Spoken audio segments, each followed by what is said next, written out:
አንድ በጣም ውስጤን የነካኝን ሲጸልይበት የነበረውን እግዚአብሔር ለኔ የተናገረውን ለእናንተ ልነግራችሁ ነው። እግዚአብሔር ለምድራችን ጉብኝት የሚያደርግበት ምድራችን የምትጎበኝበት ዓለም ሁሉ የሚጎበኝበት በዚህ ቃል ኃይል ነው። ዓለም ሁሉ የሚጎበኝበት በዚህ ቃል ነው። ምድራችን የሚጎበኝበት እኛም እንጎበኝበት ለሁላችን እግዚአብሔር መልካም ነገር የሚያደርገው በዚህ ቃል ነው እና ይሄ ቃል በጣም የሚገርም ነው። ሐዋርያ ሥራ ምዕራፍ 1 ቁጥር 14 ላይ እንደዚህ ይላል፣ እንደዚህ ብሎ ይናገራል። እነዚህም ሁሉ ከሴቶችና ከኢየሱስ እናት ከማርያም ከወንድሞችም ጋር በአንድ ልብ ሆነው አብሮ ለጸሎት ይተጉ ነበር። ሐዋርያቶች 120 ሆነው በአንድ ልብ ሆነው እዚህ ቦታ ለጸሎት ይተጉ ነበር፣ ይጸልዩ ነበር፣ የጌታን ፊት ይፈልጉ ነበር፣ ይጸልዩ ነበር፣ ለጸሎት ይተጉ ነበር ይላል እና እዚህ ቦታ ላይ ሲናገር ማለት ነው። ይሄ ሲጸልዩ ነበር። መጀመሪያ መንፈስ ቅዱስ ወደ ቤተ ክርስቲያን ሳይመጣ፣ መንፈስ ቅዱስ ወደ እነሱ ሕይወት ሳይመጣ፣ መንፈስ ቅዱስ ሳያገኛቸው፣ መንፈስ ቅዱስን ፍለጋ መንፈስ ቅዱስ ወደ ሕይወታቸው እንዲመጣ ይጸልዩ ነበር፣ ይተጉ ነበር እና በጣም የሚገርም የቃል በጣም ነው ይሄ ቃል የተነካውበት ቃል። ስለዚህ ወገኖቼ አንድ ነገር ነግራቸዋለሁ። በዚህ ማለዳ የመንፈስ ቅዱስ ኃይል በሚል አጭር ቃል አካፍላቸዋለሁ። ርዕሴ ምንድነው? የመንፈስ ቅዱስ ኃይል። የመንፈስ ቅዱስ ኃይል ወደ ህይወታችን ሲመጣ በጣም ፈርጀ ብዙ ነገር የሚሆን ነገር አለ እና የመንፈስ ቅዱስ ኃይል ያስፈልገናል። ለአገልግሎታችን የመንፈስ ቅዱስ ኃይል ያስፈልጋል። ትዳራችን ስንመራ የመንፈስ ቅዱስ ኃይል ያስፈልጋል። ስራ ስንሰራ የመንፈስ ቅዱስ ኃይል ያስፈልጋል። ያለ ኃይል ጌታን ማገልገል አንችልም። ያለ ኃይል የእሱን ክብር ማየት አንችልም። የእግዚአብሔርን ክብር አይተን ለሌሎች ለማሳየት የመንፈስ ቅዱስ ኃይል ወሳኝና ዋና ነገር። ስለዚህ የመንፈስ ቅዱስ ኃይል ያስፈልጋል።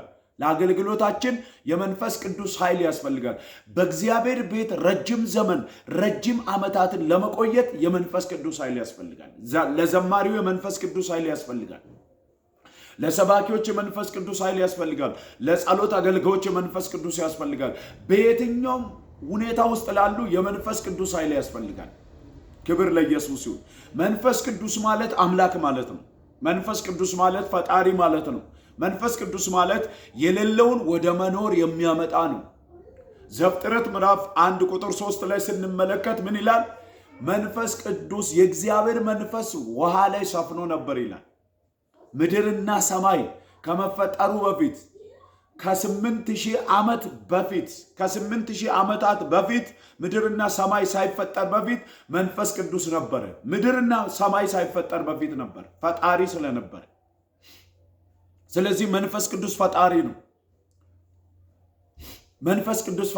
መንፈስ ቅዱስ የሁሉ ነገር ባለቤት ነው።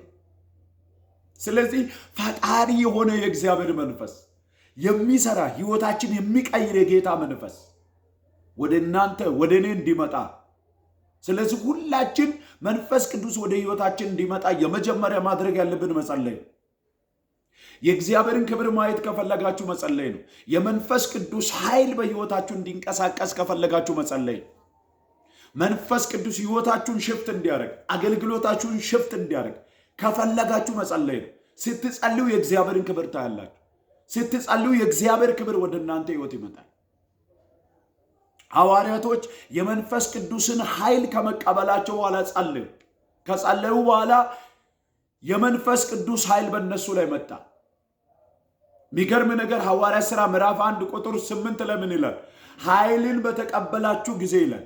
ሰው ሲጸልይ የመጀመሪያ የመንፈስ ቅዱስን ኃይል ይቀበላል። ህይወቱ የተባረከ ይሆናል። ለሌሎች በረከት ይሆናል። አገልግሎቱ የተባረከ ይሆናል። ተወዳጅ ይሆናል። ትክክለኛ የእግዚአብሔር መንፈስ ምድራችን ላይ እንዲንቀሳቀስ ለሰዎች መፍትሄ ለመሆን ከፈለግን መጸለይ አለብን፣ የመንፈስ ቅዱስ ኃይል በእኛ ላይ እንዲመጣ። ስለዚህ የመንፈስ ቅዱስ ኃይል ወደ ህይወታችን ሲመጣ ምንድን ነው የሚሆነው?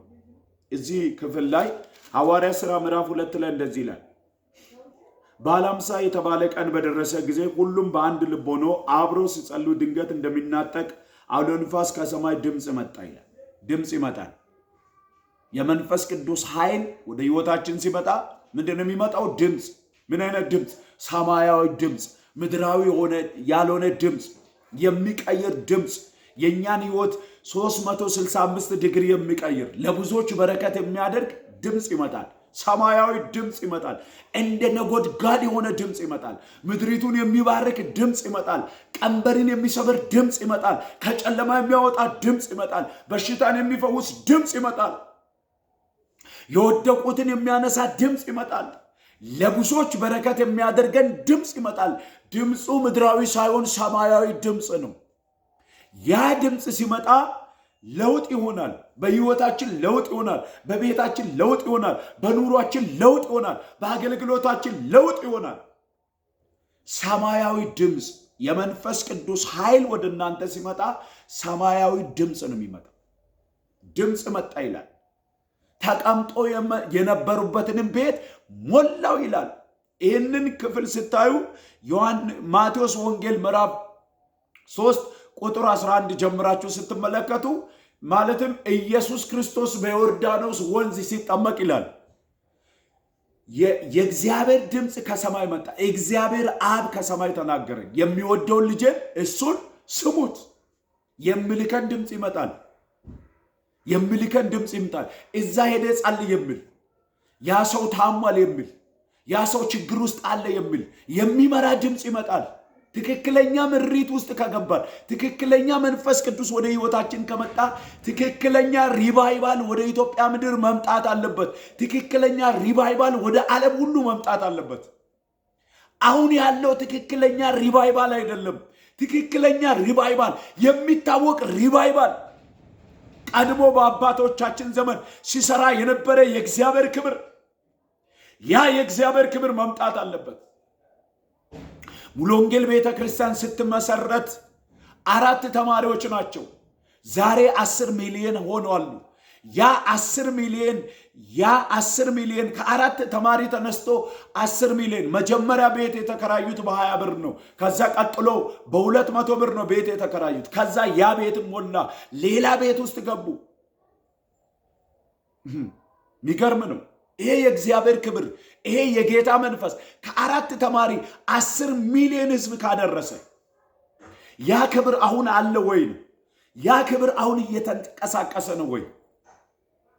በምድራችን አብያተ ክርስቲያናት ማለትም በጣም የሚገርም ጦር ኃይሎች ላይ የነበረ የእግዚአብሔር ክብር፣ እንጦጦ ላይ የነበረ የእግዚአብሔር ክብር፣ ያ የእግዚአብሔር ክብር ያ መርካቶ መካከል ነው የመጀመሪያው እሳት የተነሳው። መርካቶ መካከል ነው፣ ሐዋሳ ነው፣ ድሬዳዋ። ታሪኮችን ስናነብ ማለት ነው ሐዋሳ፣ ድሬዳዋ፣ ናዝሬት በኦርቶዶክስ ወጣቶች ላይ የመጣው ያ የእግዚአብሔር ክብር እንደገና ይመለስልን። እግዚአብሔር ምድራችንን በክብሩ ይጎበኛል። እናቶች፣ አባቶች ለዚህ ክብር ጸሉ። እኔ አሁን በዚህ ሰዓት ለዚህ ክብር እየጸለይኩ ነው። እግዚአብሔር የሚገርም ነገር ያደርጋል፣ ያድሰናል፣ ቤተ ክርስቲያንን ያድሳል፣ አገልጋዮችን ያድሳል። ብዙዎችን ለይቶ እግዚአብሔር ለራሱ ክብር ምድር ላይ ያስነሳል። የመንፈስ ቅዱስ ኃይል ሲመጣ ምንድን ነው? የመንፈስ ቅዱስ ኃይል ሲቆጣጠረን የሚያገኘን ነገር ምንድን ነው? ምንድን ነው በህይወታችን ላይ የሚሆነው? የመጀመሪያም የሆነው ነገር፣ አንደኛም የሆነው ነገር ድምፅ ይመጣል። ሰማያዊ ድምፅ፣ የሚቀይር ድምፅ፣ ከሰፈር የሚያወጣ ድምፅ፣ ሰማይን የሚያሳይ ድምፅ፣ የሚመራ ድምፅ፣ የሚፈውስ ድምፅ፣ ቤተ ክርስቲያንን ካለችበት ሁኔታ የሚያወጣ ድምፅ፣ በጌታ በኢየሱስ ስም የእግዚአብሔር ድምፅ ወደ ራሳችሁ ይምጣ። የእግዚአብሔር ድምፅ፣ ሴት ልጆች በዓለም ዙሪያ ላላችሁ ወንድሞች እህቶች፣ የእግዚአብሔር ድምፅ ይምጣ። ሰዎችን ከጨለማ የሚያወጣ ድምፅ። ከዛ የመንፈስ ቅዱስ ኃይል ወደ እናንተ ህይወት ላይ ሲመጣ የመጀመሪያ የእግዚአብሔር ድምፅ ይመጣል አልኩኝ። ሰማያዊ ድምፅ ይመጣል አልኩኝ። በእግዚአብሔር ምሪት መንቀሳቀስ ትጀምራላችሁ አልኩኝ። ሌላ የሚሆነውን ነገር ልንገራችሁ። ወንጌል ሰባኪ ነው የምትሆኑት። ኢየሱስን መስበክ ትጀምራላችሁ። ይሁዳ፣ ሰማርያ እስከ ምድር ዳርቻ ምስክሮቼ ትሆናላችሁ። የእግዚአብሔር ምስክር ትሆናላችሁ። ታላላቆችን አትፈሩም፣ ነገስታትን አትፈሩም፣ ኃያላንን አትፈሩም፣ ሃይማኖተኛውን አትፈሩም። ይሄ የሃይማኖት ሰው ነው አትሉም። የእግዚአብሔር መንፈስ ሲመጣ ራሱን ሰባኪ ያደርጋል። እግዚአብሔር ኢየሱስን እንድሰብኩ ያደርጋል። ኢየሱስን እንድታስታውቁ ያደርጋል። የእግዚአብሔር ክብር በእናንተ ላይ ሲገለጥ የመንፈስ ቅዱስ ኃይል ሲመጣ ሐዋርያ ሥራ ምዕራፍ 1 ቁጥር 8 ላይ ስትመለከቱ የእግዚአብሔር ኃይል በእናንተ ላይ ይመጣል። ኃይሉ ከመጣ በኋላ የሚያደርጋችሁ ነገር ምንድነው? ሰባኪ ነው የሚያደርገው። ስለ ኢየሱስ መስካሪ ትሆናላችሁ፣ ትመሰክራላችሁ፣ ትናገራላችሁ። ለባለስልጣኑ ኢየሱስ ያስፈልገዋል። ለከበርቴዎች ኢየሱስ ያስፈልገዋል። ለባለ ሀብቱ ኢየሱስ ያስፈልጋል። ያለ ኢየሱስ መዳን የለም። መዳን ያለው በኢየሱስ ብቻ ነው። እውነት፣ መንገድ፣ ሕይወት ኢየሱስ ነው። የዘላለም ሕይወት ቢሰጠው ኢየሱስ ነው። በሱ ያመነ የዘላለም ሕይወት አለው ይላል ዮሐንስ ወንጌል ምዕራፍ 3 ቁጥር 16 ላይ እንደዚህ ይላል፣ በእርሱ የሚያምን እግዚአብሔር አንድያ ልጅ እስኪሰጥ ድረስ ዓለምን እንዲሁ ወዷል ይላል። መንፈስ ቅዱስ ሲነካችሁ፣ የመንፈስ ቅዱስ ኃይል ወደ እናንተ ሲመጣ የሱ ሰባኪ ትሆናላችሁ። ኢየሱስን መስበክ ትጀምራላችሁ።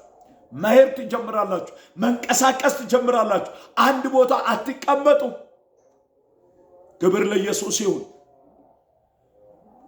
ማቴዎስ ምዕራፍ 28 ላይ እንደዚህ ይላል 28 ቁጥር 19 ሂዱ፣ ወደ ዓለም ሁሉ ሂዱ፣ ወንጌልን ለፍጥረት ሁሉ ስበኩ ይላል። መሄድ ይሆናል፣ መንቀሳቀስ ይሆናል፣ መስበክ ይሆናል። ኢየሱስን ጠዋት ማስታወቅ፣ ማታ ማስታወቅ፣ ለባለስልጣኖች ማስታወቅ፣ መስሪያ ቤት መናገር፣ የትኛውም ቦታ ኢየሱስን መስበክ ትጀምራላችሁ። የመንፈስ ቅዱስ ኃይል ሲያገኛል በጌታ በኢየሱስም ዛሬ ማለዳ ባረኳቸው። ይሄ ያገኛችሁ። አሜን አሜን። ኢየሱስ ይሰበካል። ኢየሱስ ይሰበካል። ኢየሱስ ይነገራል። ዛሬም ይነገራል። አባቶች ሲናገሩ ነበር። አሜን። የእግዚአብሔር መንፈስ ያገኛችሁ። በየቤታችሁ ያላችሁ የእግዚአብሔር መንፈስ ያገኛችሁ። ሶስተኛና የመጨረሻ የመንፈስ ቅዱስ ኃይል በእናንተ ላይ ሲመጣ የእግዚአብሔር ክብር ሲገለጥ በሽተኛ ይፈወሳል። የፈውስ ኃይል በእናንተ ላይ ይንቀሳቀሳል። ማርቆስ ምዕራፍ 16 ቁጥር 18 ላይ እጃችሁን በደዌዎች ላይ ትጭናላችሁ ደዌውም ይድናሉ ይላል። ሐዋርያቶች ለእግዚአብሔር ይህን ሲያደርግ ነበር። በአንቺ መስራት ይጀምራል። በሽተኞች ካላችሁ ጸልያለሁ። ባላችሁበት ቦታ በሚያማችሁ ቦታ እጃችሁን ጫኑ። የሚያማችሁ ካላችሁ የመንፈስ ቅዱስ ኃይል ፍሎ ማድረግ ይጀምራል። በሽተኛ ይፈወሳል። ካንሰር ይቀልጣል። HIV ይቀልጣል። ደም ግፊት ይነሳል። ሱካር ይነሳል። የጉስቁልና በሽታ ይመታል። የሥራ በር የተዘጋባቸው የሥራ በር ይከፈታል። ፈውስ ይሆናል። የመንፈስ ቅዱስ ኃይል በእናንተ ሕይወት ሲንቀሳቀስ የፈውስ መንገድ እግዚአብሔር ያደርጋቸዋል። በእናንተ ሕይወት ላይ ፈውስ ይንቀሳቀሳል። ብዙዎች ይፈወሳሉ። የብዙዎች ቀንበር ይሰበራል። ብዙዎች ነፃ ይወጣሉ። ከአጋንንት እስራት ይፈታሉ። ጨለማ ሕይወታቸው ላይ አይቆይም። ስለዚህ የመንፈስ ቅዱስ ኃይል ወደ እናንተ ሕይወት ላይ እንዲመጣ ጸልዩ። የመልእክት ርዕስ ምንድን ነው የሚለው? የመንፈስ ቅዱስ ኃይል። አሜን። ይሄ ነገር በእናንተ ሕይወት ላይ ይሆናል። ወንጌል መስበክ ትጀምራላችሁ። እግዚአብሔር ኃይልን ይሙላችሁ። ልሳን ያልተሞላችሁ፣ በአዲስ ቋንቋ ያልተሞላችሁ፣ ለሁሉም ሰው የተሰጠ ነው ልሳን። ላመነ ሰው ለሁሉም ተሰጥቷል። ሰው ልሳን መሞላት አለበት። ልሳን ሲሞላ በአዲስ ቋንቋ ሲናገር እግዚአብሔርን ከትላንትናው በላይ በደንብ ያውቀዋል። የመንፈስ ቅዱስ ኃይል ያስፈልጋቸዋል። ኃይል ስትለብሱ ብዙዎች በእናንተ ሕይወት ከእናንተ አልፎ እግዚአብሔር ብዙዎችን ይፈውሳል። በእናንተ እግዚአብሔር መስራት ይጀምራል። ይህን ቃል በዚህ ማለዳ ላካፍላችሁ ፈልጌ ነው። እኔ እናንተ ወንድም ዘካርያስ አዶላ ይባላለሁ። የማገለግለው ሙሉ ወንጌል ቤተ ክርስቲያን ነው። ዘመናችሁ ይባረክ። የምትታመሙ ካለ ችግር ውስጥ ያላችሁ ካላችሁ ዛሬ መንፈስ ቅዱስ